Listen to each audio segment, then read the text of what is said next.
Salut à tous, je suis très heureux de vous retrouver pour un nouveau numéro de votre émission C'est quoi un ingénieur?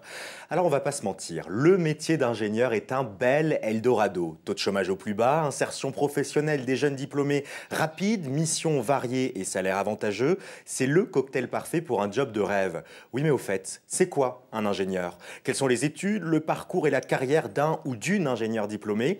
C'est pour répondre à ces questions et à bien d'autres encore que je reçois Isabelle Brun, Technical Advisor au sein de la Banque de développement du Conseil de l'Europe. Bonjour Isabelle. Bonjour Guillaume. Merci beaucoup d'être avec nous et d'avoir accepté cette invitation. Alors avec vous, on va tenter de savoir ce qui se cache derrière ce terme ingénieur. D'abord, je vais commencer par une question très simple. Est-ce que vous pouvez nous présenter le parcours que vous avez eu une fois votre bac en poche? Oui, alors comme tout le monde, je pense que c'est un parcours atypique, puisqu'on a chacun le nôtre. Donc après mon bac, que j'ai eu assez jeune, j'ai fait des classes préparatoires. Donc je les ai fait dans mon lycée, c'était le plus simple. J'ai eu le plaisir d'en faire 3 années au lieu de 2. Et donc j'ai intégré une école d'ingénieur qui s'appelle HEI, qui s'appelait Hautes études industrielles et maintenant Hautes études de l'ingénieur, qui est basée à Lille, qui avait l'avantage d'être une école généraliste, mais également donc, avec des options, et entre autres l'option BTP, donc bâtiment travaux publics, qui était une option qui m'intéressait fortement. Et ça s'est avéré être vraiment un bon choix, je pense. C'était une école qui non seulement avait un bon cursus, et qui avait également des valeurs, enfin qui défendait et promouvait des valeurs humanistes, voilà, et qui m'ont permis d'intégrer pas mal de projets associatifs auxquels je n'étais pas du tout habituée avant. Donc, voilà. Et pourquoi une classe prépa alors, après votre bac? Une classe prépa parce que moi j'avais des aptitudes en mathématiques, donc j'en avais d'autres, mais quelque part le fait de pouvoir analyser les choses, de les comprendre, moi je suis assez curieuse de nature, je suis toujours, donc pour moi c'était une bonne formation pour me permettre d'appréhender tout ça. Alors 5 ans d'études à HEI en école d'ingénieur, quels souvenirs vous en gardez de ces 5 ans? Excellent, donc 3 ans en classe prépa et 3 ans à HEI, d'excellents souvenirs. Donc comme je disais tout à l'heure, en école d'ingénieur, je pense que j'ai vraiment grandi, je suis vraiment devenue adulte, j'ai fait pas mal d'associatifs, en plus des études. Bon, c'était un autre format que les classes préparatoires qui finalement étaient en classe restreinte, donc je suis passée un petit peu à la phase, on va dire, amphi. Il y avait des projets, il y avait des stages, tout ça devenait très concret, et à tel point que quand j'ai eu mon diplôme, j'avais envie que d'une chose, c'était d'aller travailler. Et puis, bon, même si après, j'ai fait quelques retours sur les études, mais on en parlera peut-être plus tard. Et alors justement, à quel moment vous vous êtes dit, tiens, ça y est, je suis devenue une ingénieure? Est-ce que c'était pendant votre premier stage? Est-ce que c'était une fois que vous avez eu votre diplôme? Quel a été le moment clé dans votre cursus? C'est intéressant comme question. Je pense qu'il y a plusieurs moments clés. C'est vrai que quand on fait des stages, il y a un moment quand on revient pour faire sa 4e, sa 5e année, c'est un peu frustrant. On sait qu'on a encore des choses à apprendre, mais on a fait un vrai passage. J'ai eu la chance de faire des stages très concrets. Donc on prend beaucoup de plaisir à faire ça. Et encore une fois, j'avais vraiment hâte de terminer et de travailler. Après, quand on est vraiment en charge, responsable d'un budget, d'hommes, de la sécurité de ces personnes, bon là, il y a une intégration voilà, qui se fait. Et je pense on apprend toujours. J'apprends évidemment toujours aujourd'hui. Mais je dirais qu'il y a un moment où on prend des décisions, au bout de, je sais pas, des mois, des années, selon les thèmes. On prend des décisions et on sent qu'on est dedans. Et on sent aussi qu'on nous fait confiance. Et là, c'est vrai qu'on passe un cap. Mais il y en a beaucoup comme ça tout au long de la vie. Alors une fois que vous avez eu votre diplôme d'ingénieur, vous avez travaillé dans le domaine de la construction, du BTP, beaucoup à l'international. C'était des gros projets que vous gériez. Qu'est-ce que vous faisiez une fois diplômé? Oui, absolument. On peut faire beaucoup de choses quand on travaille dans la construction, mais moi, je suis passée par la filière travaux, donc j'ai démarré en tant que conducteur de travaux et j'ai évolué en responsable de travaux, essentiellement dans les travaux publics, un petit peu de bâtiment sur ma fin de carrière dans la construction.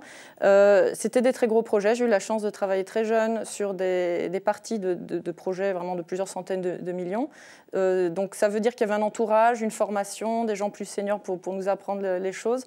En même temps, c'est un métier où on apprend quand même sur le tas, donc on est laissé un petit peu à sa propre initiative, ce qui est une formation, enfin un certain type de formation, qui, je ne sais pas si convient à tout le monde, et moi qui m'a très bien convenu et qui m'a beaucoup appris, je pense. Mais après, il y a aussi d'autres parcours dans des entreprises plus petites qui sont tout aussi intéressants et je pense qu'à un moment, c'est bien de faire un peu des deux. Alors Isabelle, on arrive au milieu de cet entretien. entretien et vous le savez, hein, c'est le moment de la question cash, sans langue de bois, sans concession.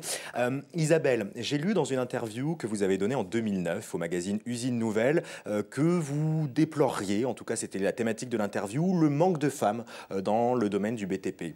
8 ans plus tard, est-ce que vous établissez le même constat, que ce soit dans le BTP ou dans l'univers dans lequel vous êtes aujourd'hui? Alors effectivement, c'était la thématique de l'interview.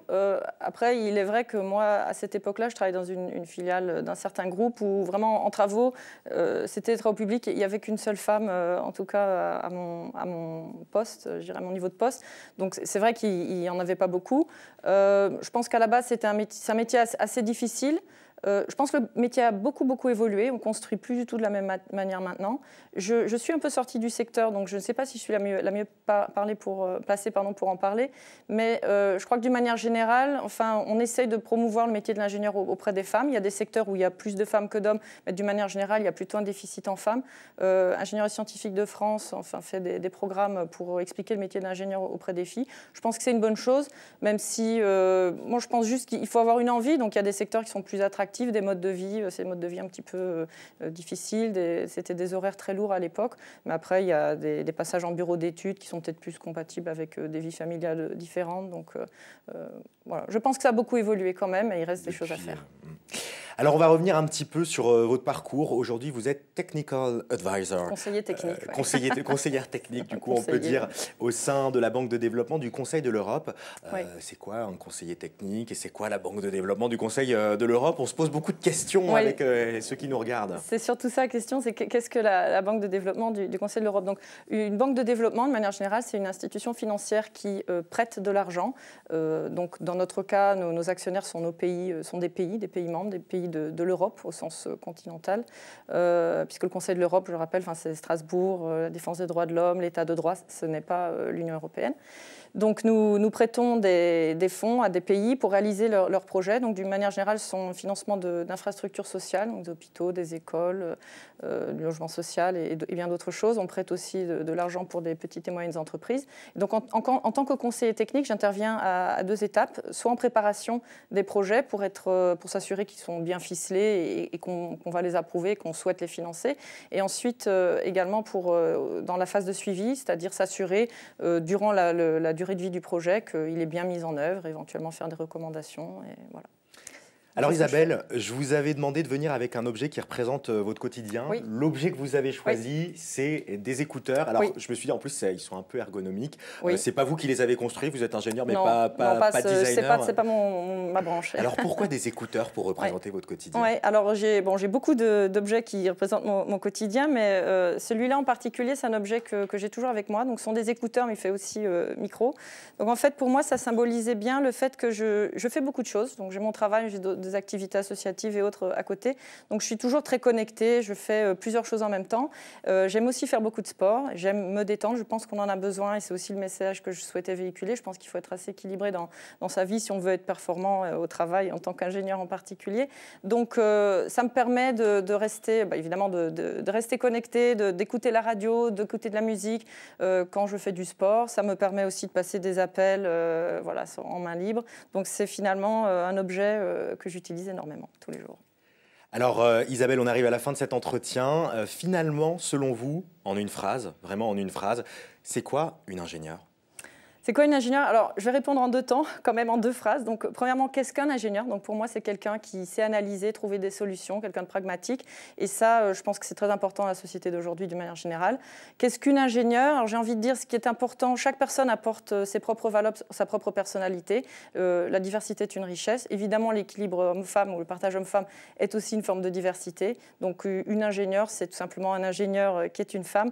Je pense que si on parle du management, c'est peut-être une forme de management un petit peu plus, tout en restant ferme, un peu plus empathique, mais c'est quand même des généralités, donc je n'aime pas trop ça et voilà. Je préfère en rester là. Non, mais c'est très bien et c'est très intéressant aussi. Voilà. Merci beaucoup Isabelle Brun d'avoir été avec nous. Merci à toi. Et alors à la fin des interviews, moi ce que j'aime bien faire, on ne va pas se mentir, c'est faire le point sur tout ce qu'on a appris. Et grâce à vous, on a pu voir que les ingénieurs peuvent avoir la bougeotte, piloter des projets qui se chiffrent à des millions d'euros tout en gardant la tête sur les épaules. Merci à vous d'avoir suivi ce nouveau numéro de C'est quoi un ingénieur? Alors vous le savez, je le répète souvent, la profession d'ingénieur a de très nombreuses facettes. C'est pourquoi je vous propose donc que l'on se retrouve très vite ici même sur ce plateau pour un nouveau nouveau portrait d'ingé. Et d'ici là, rendez-vous sur demain.fr et mcetv.fr pour voir, revoir et partager cette émission. Et puis je vous donne également rendez-vous sur mon blog L'Ingénu Ingénieur. Ciao.